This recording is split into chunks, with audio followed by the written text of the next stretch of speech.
Hello guys, welcome back to my YouTube channel. So today we are going to see this question called inversion of array.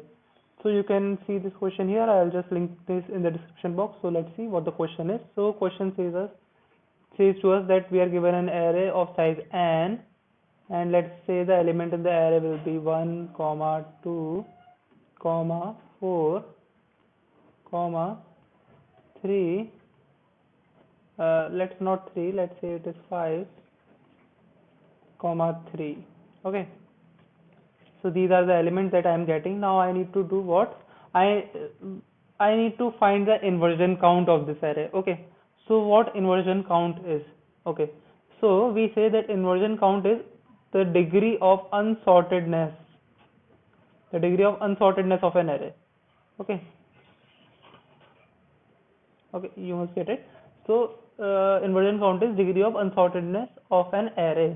So we need to find out how much unsorted that array is. Okay, so what do I mean by this? Let's see. So let's say that I am having 1 here.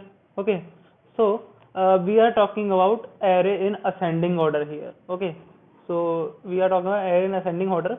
So I am having 1 here. After that I am having 2, 4, 5, 3. So all the elements after 1 are bigger than that. So right now my inversion count will be 0.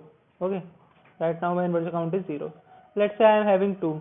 So all the elements after 2 are greater than it. Okay, so inversion count of 2 will be also 0.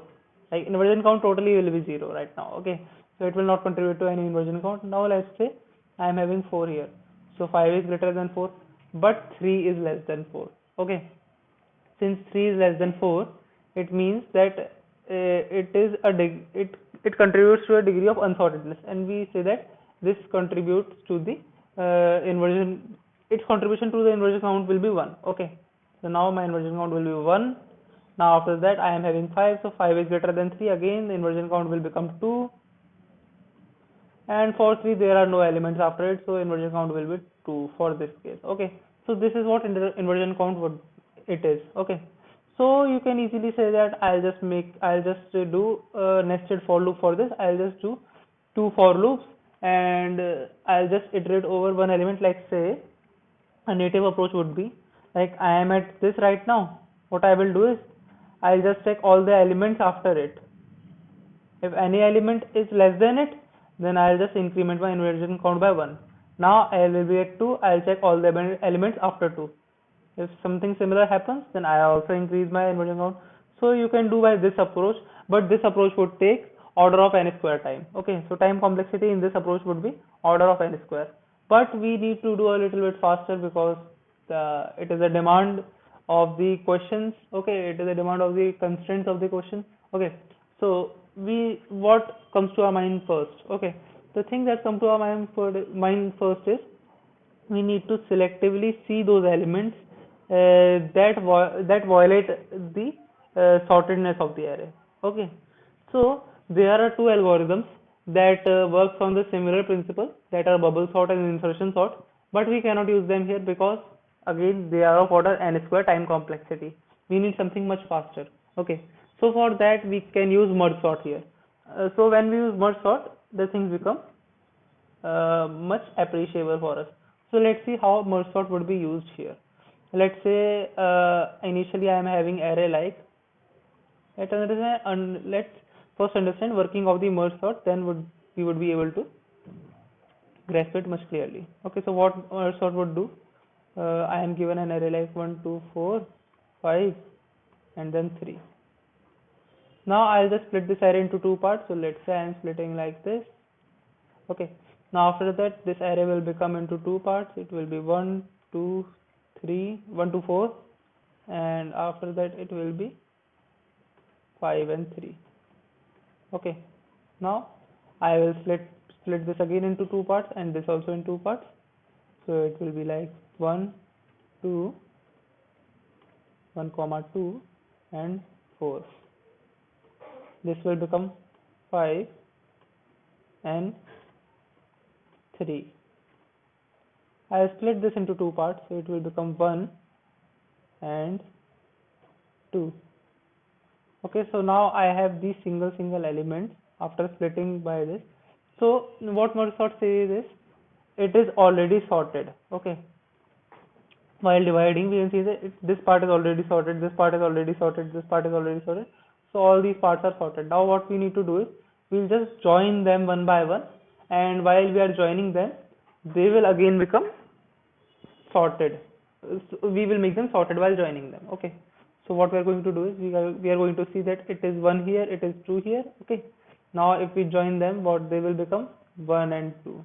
Since while joining them, this is less than this, 1 is less than 2, so the elements in this array, all the elements in this array are less than all the elements in this array, so it will not contribute towards the inversion count.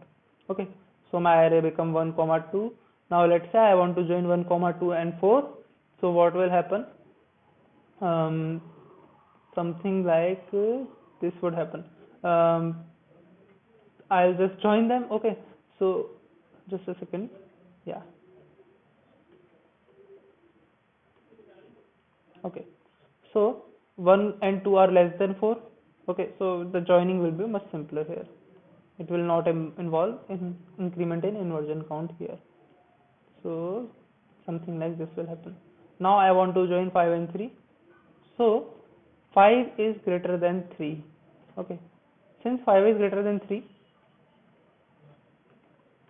our array after joining will become 3 comma 5, and our increment in our inversion count would be +1. So initially it was 0, now it will be 1, because 5 is less than 3.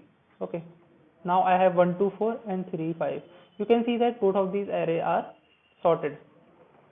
Now what will happen,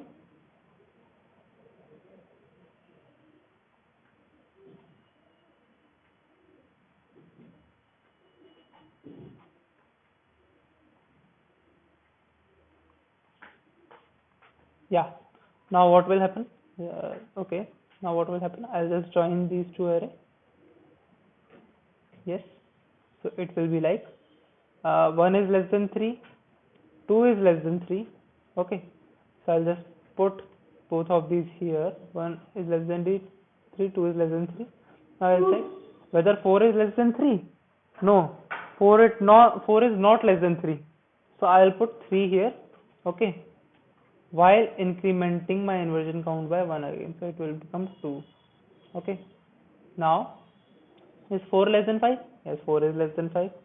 So I'll just put 4 here. Is 5 less than 5? Now only element left is 5. Okay, so I'll just put it here. So you can see that inversion count down is 2. So this approach takes order of log n time. Okay, so this is how merge sort will work for this, and this is how we can calculate inversion count for this. Okay, so to see the code behind it,